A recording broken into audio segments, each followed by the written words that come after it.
Bonjour à toi, belle créative. Ici Louise. Je suis très contente de te retrouver aujourd'hui chez moi en tout cas, il y a un très beau soleil, un petit vent, une petite brise. Ça sent l'automne, hein, ça sent vraiment la rentrée, l'automne, les récoltes, les couleurs qui sont plus intenses, l'abondance qui est là. Et comme à tous les vendredis, je viens faire une capsule de questions-réponses et j'utilise des questions qui me sont posées par des créatifs que j'accompagne ou des créatifs qui sont là dans mon entourage et j'essaie de trouver les questions les plus pertinentes du moment, mais aussi celles qui reviennent régulièrement. Et aujourd'hui, j'ai une question de Marion, qui est une belle créative intuitive du groupe des créatives intuitives. Et sa question est la suivante. La créativité, Louise, est-ce que c'est dissociable du fait main, donc des choses faites à la main? La créativité, est-ce que c'est dissociable des choses faites main? Et juste avant de répondre à cette merveilleuse question que j'adore, qui est pile poil pertinente en ce moment pour cette rentrée. Alors, je me permets de me présenter pour celles qui ne me connaissent pas et qui arrivent. Je suis Louise La Liberté. Je suis une allumeuse et une meneuse d'étoiles pour les chercheuses de lumière. Alors, est-ce que tu es une chercheuse de lumière? Si oui, écoute bien cette capsule. Et qu'est-ce que je fais en tant qu'allumeuse et meneuse d'étoiles?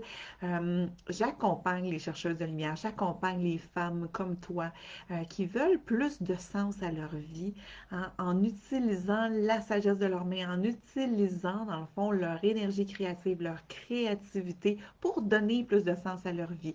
Ça permet quoi, ça? Ça permet de se reconnecter à l'intérieur de soi et de rayonner sa poussière d'étoile, tout simplement. Alors, cette belle question aujourd'hui qui m'est posée par Marion des créatives intuitives, la créativité, est-ce dissociable du fait main?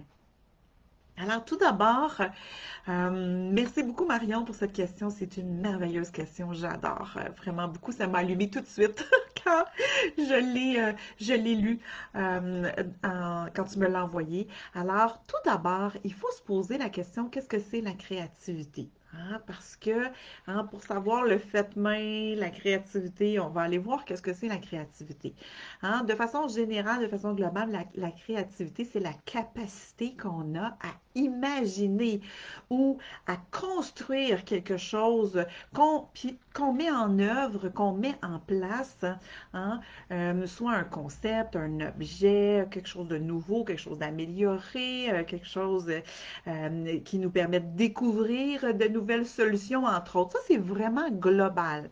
Mais la créativité, c'est bien plus que ça. C'est mon thème, hein, depuis plusieurs années, c'est mon thème chouchou, la créativité. C'est par là que je passe pour aller me reconnecter à moi, bien évidemment. Mais donc, la créativité, c'est beaucoup plus que ça pour moi.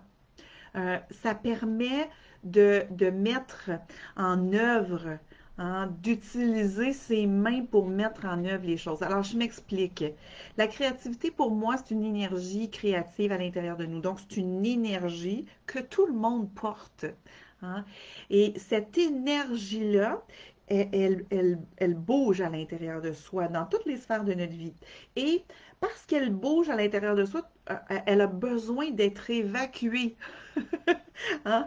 Alors, si je prends la métaphore d'un chanteur, hein, il y a tout ça à l'intérieur de lui. Alors, à un moment donné, pour l'évacuer, il va utiliser sa voix pour aller avec cette énergie créative qui sort de cette personne.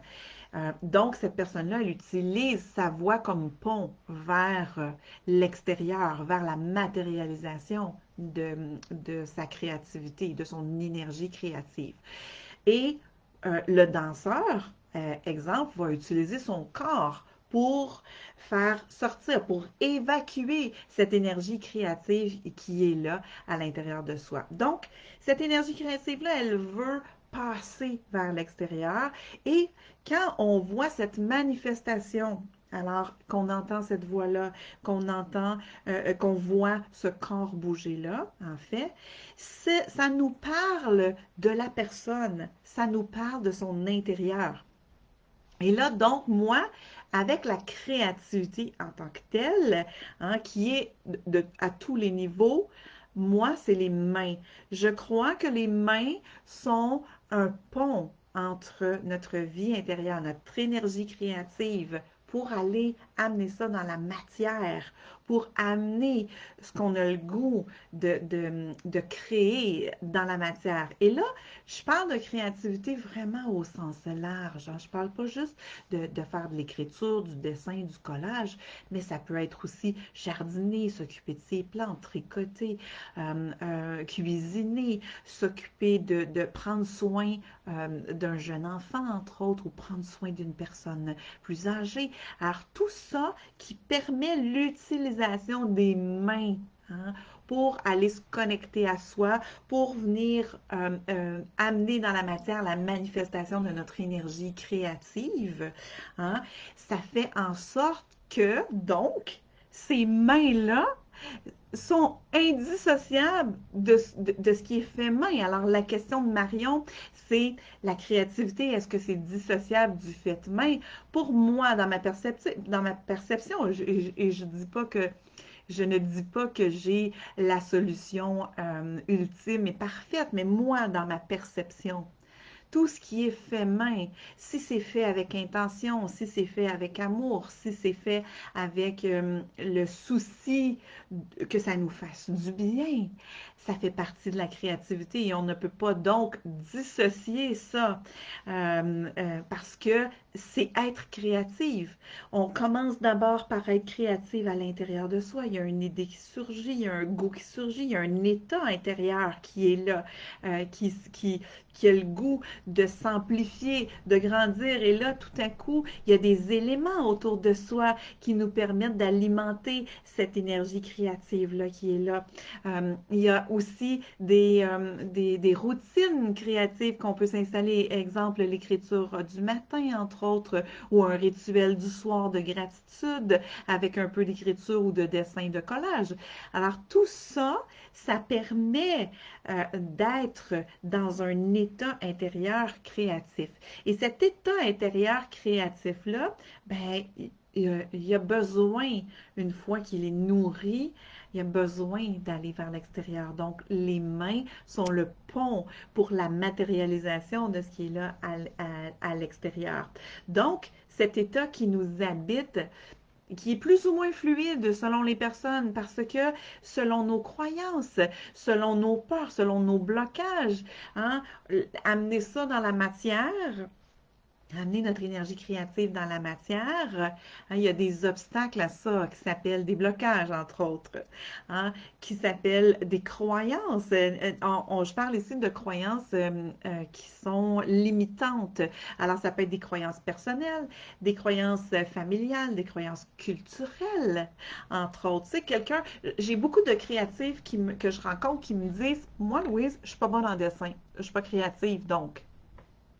Alors là, vous comprenez que je vous ai mentionné que jardiner, hein, c'est pour moi, ça fait partie de l'utilisation de sa créativité pour aller jardiner, s'occuper de ses plantes, cuisiner.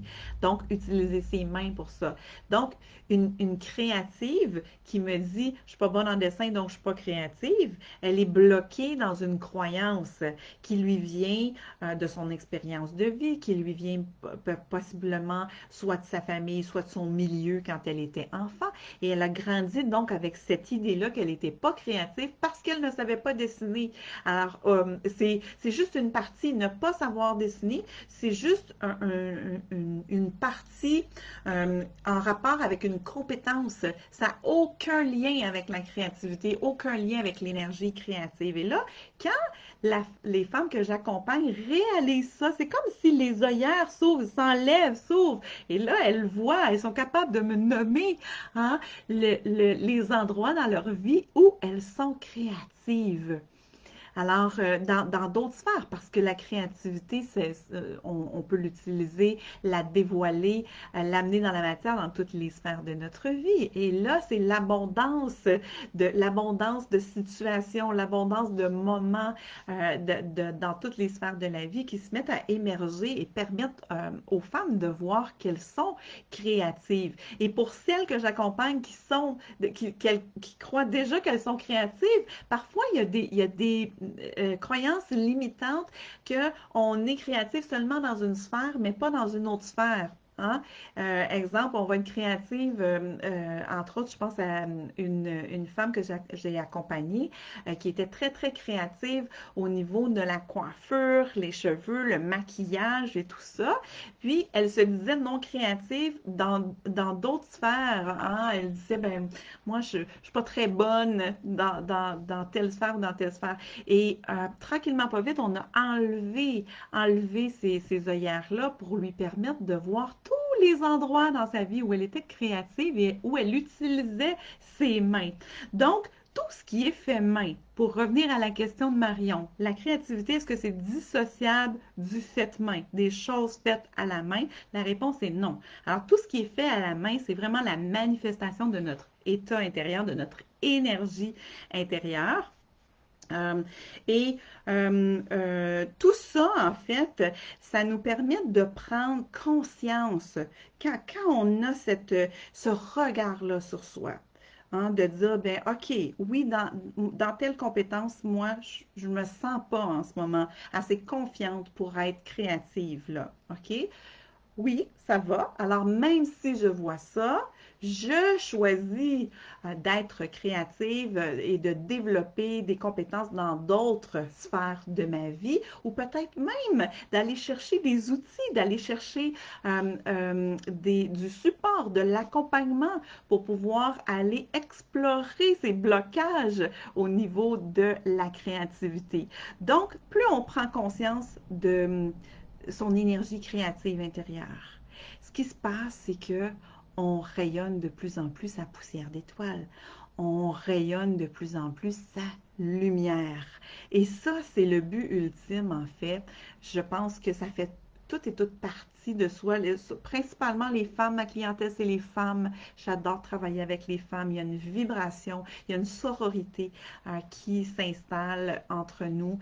Et le fait d'être ensemble et de vibrer avec cette énergie créative qui nous habite, notre corps de femme est fait pour créer, entre autres. On a je dirais pas nécessairement cet avantage, parfois oui, ça dépend des croyances de chacune, là, hein? Je dirais un avantage ou une subtilité différente, ou peu importe comment vous le percevez, mais notre corps, au niveau du plancher pelvien, a un espace pour créer vraiment la vie, hein, un autre être humain. Et cet espace-là, c'est l'espace où naît l'énergie créative et on a comme mission de faire rayonner ça. Et donc, c'est ma mission en tant que femme de contribuer au monde en inspirant les autres femmes à utiliser leur créativité pour aller à l'intérieur d'elles et pour amener ça dans la matière et ainsi mieux se comprendre, mieux vivre,